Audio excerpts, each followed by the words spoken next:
Hello दोस्तों, welcome. इस video में आप सीखेंगे अवतल दर्पण की सहायता से प्रतिबिंब कैसे बनाएं, यानी कनकेव मिरर की हेल्प से इमेजेस कैसे बनाएं। जो उत्तल दर्पण यानी कन्वेक्स मिरर होता है, उसकी सहायता से आप केवल एक ही तरह का प्रतिबिंब बना सकते हैं, केवल एक ही तरह की इमेज बन सकती है। लेकिन जो अवतल दर्पण होता है, उसकी सहायता से आप अलग अलग प्रकार की इमेजेस बना सकते हैं। उसमें अलग अलग तरह की इमेजेस बनती हैं डिपेंडिंग अपॉन कि वस्तु का आपने कहां पे रखा हुआ है। तो इस वीडियो में मैं आपको सिखाऊंगा अवतल दर्पण की सहायता से आप इमेजेस कैसे बनाएं। तो मैं आपको सबसे पहले तो इसके विभिन्न भागों के बारे में बताऊंगा कि मुख्य अक्ष क्या होता है, वक्रता केंद्र, ये सब क्या होता है। फिर मैं आपको बताऊंगा कि इमेज फॉर्मेशन के नियम क्या हैं, यानी प्रतिबिंब बनाने के नियम क्या हैं। और उसके बाद मैं अलग अलग जगह पे वस्तुओं को रख के उनकी इमेजेस बनाऊंगा। तो शुरू करते हैं। सबसे पहले यहां पर हम एक लाइन ड्रॉ करेंगे जो कि हमारा मुख्य अक्ष होगा। और उसके बाद तो मैं डिफरेंट कलर्स यूज करूंगा, कुछ पेंसिल, स्केच पेन वगैरह, जिससे कि आपको बहुत अच्छे से दिखे और समझ आए। तो ये हमने एक लाइन ड्रॉ की, तो यहीं पे फोकस भी होगा, यहां पे ध्रुव भी होगा। तो ये जो लाइन होती है इसको हम कहते हैं मुख्य अक्ष, जो कि दर्पण के बीचों बीच से होकर जाती है। अच्छा, अब दर्पण बनाने का भी एक तरीका है। देखो, सबसे पहले हम क्या करेंगे कि यहां पे कुछ पॉइंट्स ड्रॉ कर दो। ये लिया हमने, तो ये हम 4 सेंटीमीटर पे ये किया, और एक ये है यहां पे, और एक और यहां पे 4 सेंटीमीटर पे। ये 4 सेंटीमीटर फिर 4 सेंटीमीटर हमने क्यों किया मैं आपको बताता हूं। देखो,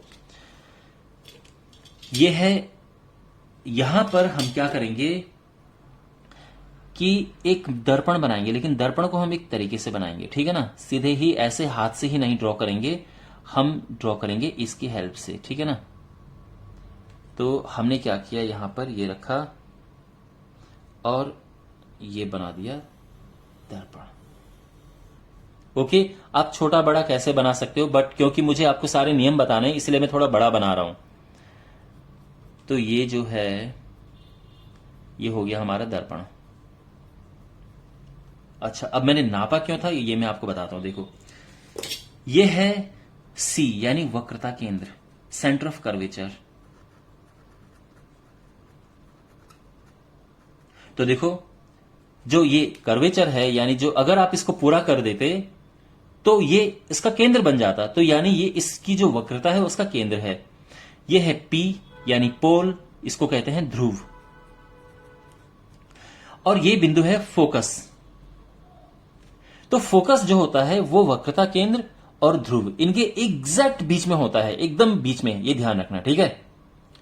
ओके, तो ये तो आपको इसके बेसिक पार्ट्स आ गए। अब मैं आपको नियम बताता हूं कि इमेज फॉर्मेशन यानी प्रतिबिंब बनाने के नियम क्या हैं।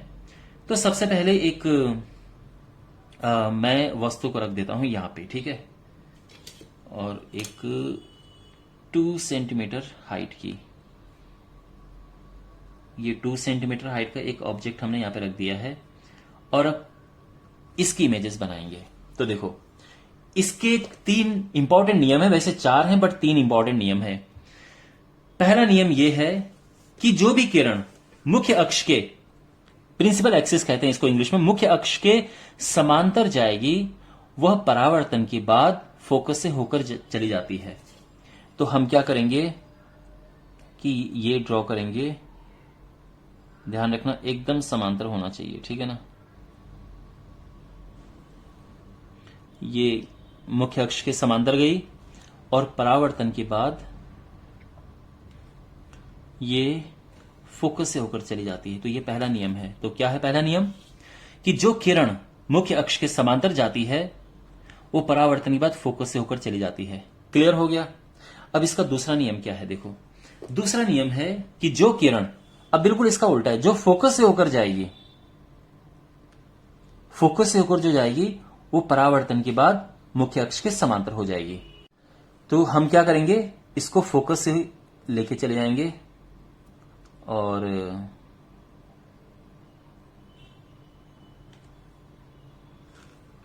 ये फोकस से लेके गए और परावर्तन के बाद ये बिल्कुल इसके समांतर हो जाएगी, ठीक है। तो ये हो गई है इसके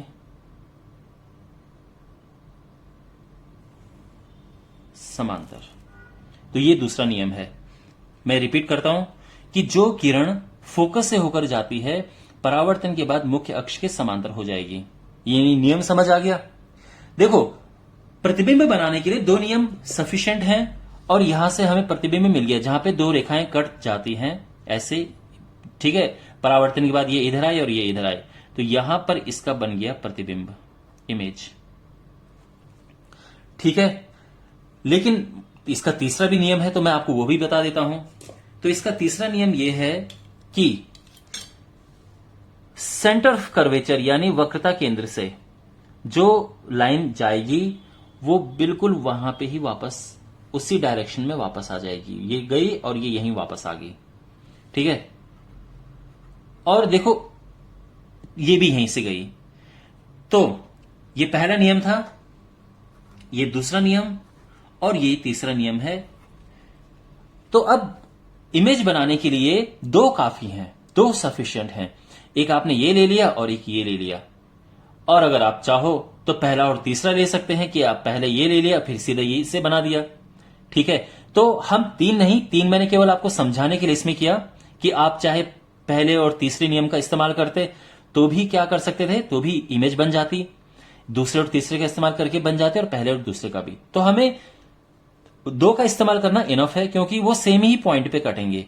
तो ये आ गया है। तो ये जो वस्तु थी ए बी, इसकी इमेज बन गई है ए डैश बी डैश। तो ये मैंने आपको क्या बता दिए हैं, इमेज फॉर्मेशन के नियम बता दिए हैं। और ध्यान रखना, आपको तीनों ड्रॉ करने की जरूरत नहीं है, दो ड्रॉ करना इनफ है। ओके, दो नियम का इस्तेमाल करना इनफ है। अब यहां पर आप देखो माय डियर, इसमें हमने वस्तु को कहां रखा था, हमने वस्तु को सी के पीछे रखा था।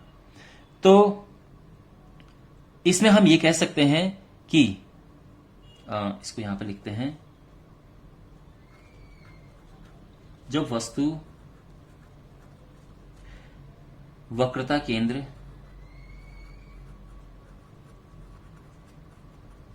के बाहर थी, बाहर कहो या पीछे, ओके, पीछे है, तो प्रतिबिंब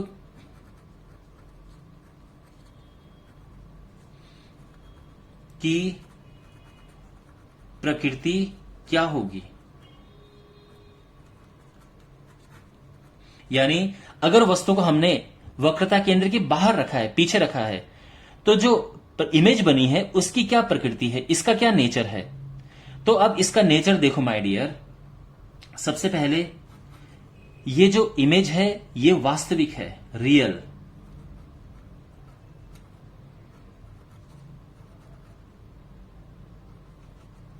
ध्यान रखना, ये वास्तविक है। वास्तविक इमेज कब बनती है, जब किरणें सचमुच एक दूसरे को टकराती हैं तो वास्तविक इमेजेस बनती हैं, ठीक है। यानी अगर मुझे इस तरह बनाना होता तो इमेज वास्तविक नहीं होती। अच्छा, वास्तविक जब भी इमेज बनती है वो हमेशा ही उल्टी बनती है। आप इसका हमेशा ध्यान रखना, जो वास्तविक इमेज होगी वो हमेशा उल्टी बनेगी और जो काल्पनिक इमेज होगी वो हमेशा सीधी बनेगी, ठीक है। जो वर्चुअल होती है, ये रियल है तो ये हमेशा उल्टी बनती है, उल्टा, ओके। तो वास्तविक है, उल्टा है। और तीसरा जो है वो है देखो, ये वस्तु से छोटा है, ये तो आप लिख सकते हैं वस्तु से छोटा। और जो फोर्थ है, इसकी पोजीशन भी हमें बतानी होती है कि सी और एफ के बीच में। तो जब हमें प्रकृति यानी नेचर बताना होता है किसी इमेज का, तो हमें क्या बताना है कि ये वास्तविक है या आभासी है, सीधा है या उल्टा है, छोटा है या बड़ा है, और कहां बना है। ये चार चीजें हम बताते हैं, ठीक है।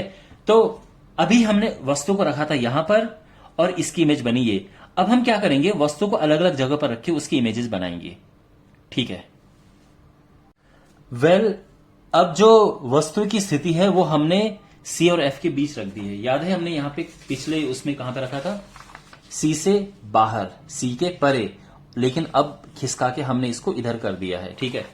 तो अब हम इसकी इमेज बनाते हैं। पहला नियम क्या है कि जो भी रेखा मुख्य अक्ष के समांतर होती है, बिल्कुल नियम हम वही लगाएंगे, मुख्य अक्ष के समांतर होती है, वह फोकस से होकर जाती है। और ध्यान रखना, अब दो काफी हैं, तीनों रूल लगाने की आवश्यकता नहीं है। और दूसरा नियम यह है कि, ठीक है, पहला नियम क्या है कि जो मुख्य अक्ष के पैरेलल है वो फोकस से होकर जाएगी, और दूसरा यह कि जो फोकस से होकर जाएगी वो मुख्य अक्ष के पैरेलल हो जाएगी, समांतर। ठीक है, और ये बन गई हमारी इमेज।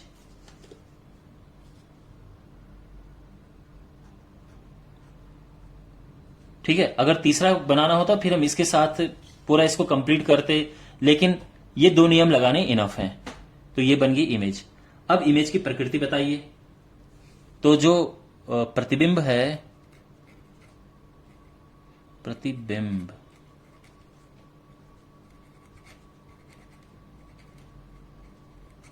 की प्रकृति, सबसे पहले जो प्रतिबिंब है वो वास्तविक है। वास्तविक क्यों है? क्योंकि जो किरणें हैं वो एक्चुअल में मिल रही हैं, सचमुच मिल रही हैं। दूसरा ये है उल्टा, और जैसे मैंने कहा था वास्तविक हमेशा उल्टा ही आपको मिलेगा। ठीक है, ये याद करने का इजी तरीका है। फिर जो है इसमें अब आप देख सकते हैं वस्तु की, ये ए बी हमारी वस्तु है, ये ए डैश बी डैश इमेज है, तो इससे बड़ा है, यानी वस्तु से बड़ा है ये। और जो चौथा है वो इसकी पोजीशन बताएगा। तो ये सी के, या तो परे लिखो या बाहर लिखो या पीछे। तो ये, अब आप एक चीज नोटिस करेंगे कि यहां पर इन दोनों में देखो, जब वस्तु सी से बाहर थी तो इमेज बनी सी और एफ के बीच में, लेकिन जब वस्तु सी और एफ के बीच में है तो इमेज बनी इससे बाहर। ध्यान रखना, ठीक है, एकदम उल्टा हो जाता है ये। अब इसके बाद जो है वस्तु को मैं रखूंगा सी पर। अब इस चित्र में जो वस्तु है उसको हमने सी पर रखा है, सेंटर ऑफ कर्वेचर यानी वक्रता केंद्र पर रखा है। तो उसकी इमेज देखो कहां पे बनेगी, कितनी बड़ी बनेगी, ये भी पता चल जाएगा। तो सबसे पहले पहला नियम इसमें क्या है कि इसको ले जाओ, जो रेखा है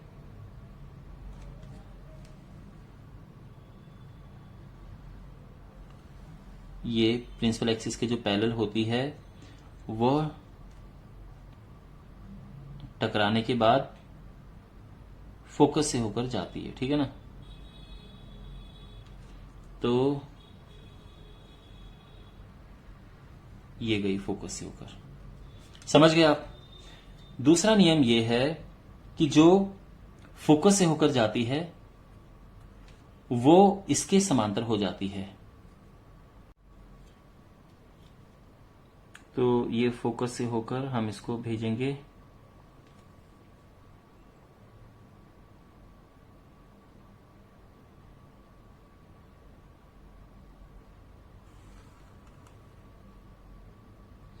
और इसके बाद फोकस से होने जाने वाली क्या होता है, मुख्य अक्ष के पैरेलल हो जाती है। तो ये हो जाएगी पैरेलल। ठीक है, ये समझ आ गया आपको। तो जो यहां से गई ये ऐसे चली जाती है, जो भी किरण ऐसे। तो ये दोनों पहले और दूसरे नियम थे। अब इसकी जो इमेज बनी वो बनी यहां पर।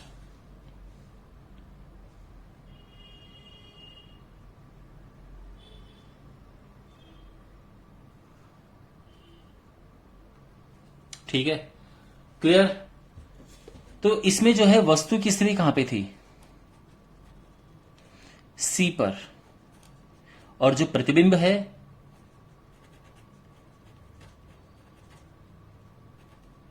उसका क्या नेचर है। तो जो प्रतिबिंब है वो पहले तो ऑब्वियसली वास्तविक है। यूजुअली हम डॉट करके बनाते हैं, बट कोई बात नहीं, ये ए बी है, ये ए डैश। अब क्योंकि सेम ही बिंदु है तो उसको अब बी भी लेने की जरूरत नहीं है, ठीक है ना, नहीं तो ये सेम ही पॉइंट पे है। तो वास्तविक और दूसरा उल्टा। लेकिन ध्यान रखना इसका जो साइज होगा वो बिल्कुल इसके जैसा है, जैसे वस्तु का साइज है वही इमेज का साइज है। तो वस्तु के बराबर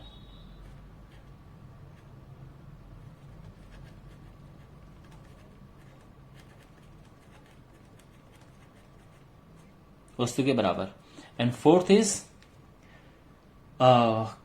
पोजीशन। तो पोजीशन ये सी पर है, यानी अगर वस्तु सी पर है तो इमेज भी सी पर होगी। क्लियर, समझ आ गया? तो अभी तक हमने 3 पोजीशंस पे ये फाइंड किया है। अभी इसकी 1-2 पोजीशंस और हैं, उस पर भी निकालते हैं। तो अब हम इसको रखेंगे फोकस पर। अब यहां पर जो वस्तु है उसको फोकस पर रखा गया है। देखो ये होता है पोल, ये है वक्रता केंद्र और ये है फोकस। ठीक है, जो वस्तु है उसकी पोजीशन है फोकस पर।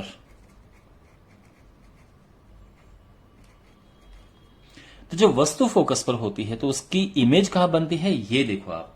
देखो पहला नियम लगाएंगे।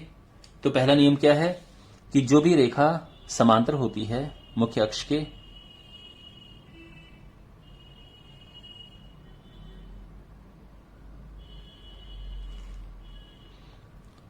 तो इसके बाद परावर्तन के बाद वो फोकस से होकर जाती है।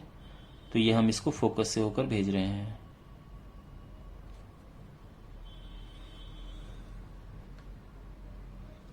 ठीक है, क्लियर? कोई प्रॉब्लम समझने में?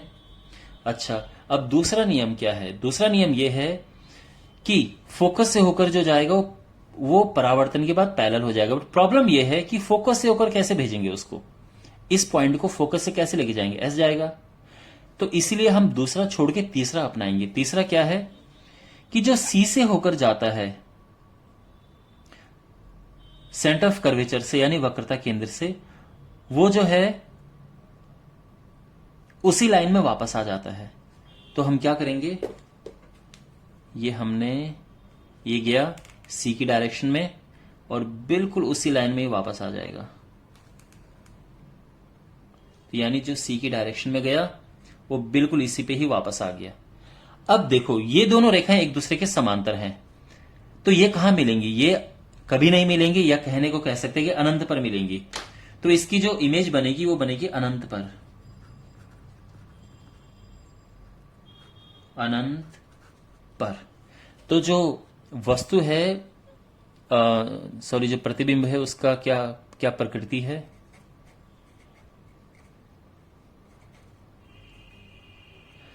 तो सबसे पहले तो वो वास्तविक है, उल्टी है, क्योंकि देखो इधर की तरफ है ना, तो प्रतिबिंब उल्टा है। बहुत बड़ा है, क्योंकि सोचो अनंत पे कितना बड़ा बनेगा, तो हम कहते हैं कि बहुत बड़ा। और कहां बन रही है इमेज? तो इमेज बन रही अनंत पर।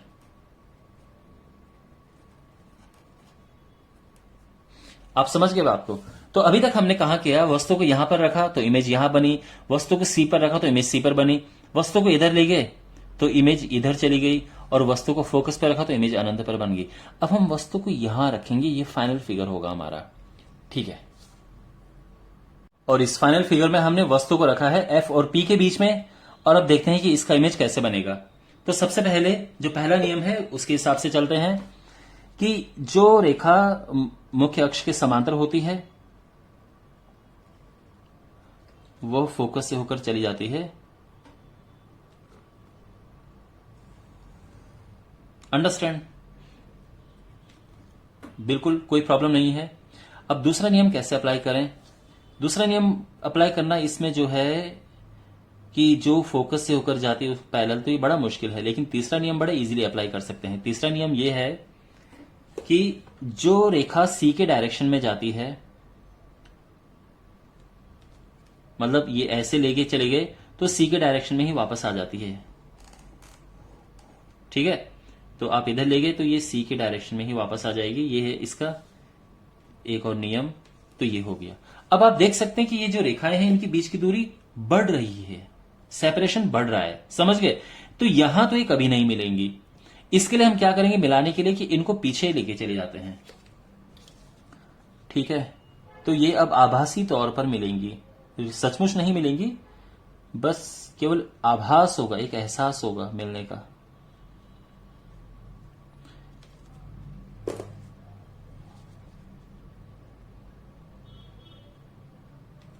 दोनों को पीछे बढ़ाएंगे हम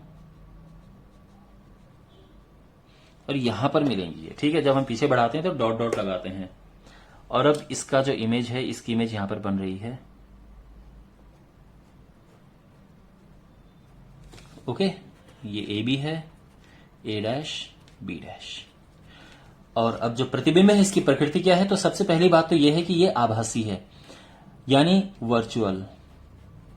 आभासी प्रतिबिंब तब बनता है जब रेखाएं सचमुच नहीं मिलती हैं, वो मिलने का एहसास दिलाती हैं। बस ये रेखाएं सचमुच नहीं मिल रही हैं, यानी अगर हम यहां देखें तो रेखाएं यहां सचमुच मिल रही हैं। ये प्रतिबिंब के बाद, रेखा का मतलब किरण, ओके, प्रतिबिंब के बाद किरणें यहां सचमुच मिल रही हैं।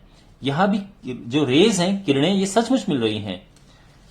लेकिन इसमें जो किरणें हैं वो सचमुच नहीं मिल रही हैं, क्योंकि वो टकराने के बाद तो इधर आ गई, तो सचमुच यहां कहां मिलेंगी वो। लेकिन यहां पे हम पीछे लेके जाएंगे तो एक आभास दिलाएंगे कि हां, एक आभासी तौर पर मिल रही हैं। इसलिए जब रेखाएं सचमुच नहीं मिलती हैं, एक आभास होता है मिलने का, तो आभासी प्रतिबिंब बनाते हैं। दूसरा, ये आभासी का जो साथी है वो है सीधा। जैसे मैंने आपको बताया था कि वास्तविक का साथी उल्टा है, आभासी का हमेशा आभासी आपको सीधा मिलेगा। उसके बाद बड़ा है, आप देख सकते हैं जो इमेज है वो वस्तु से बड़ी है, प्रतिबिंब इसका बड़ा है। और दर्पण के पीछे,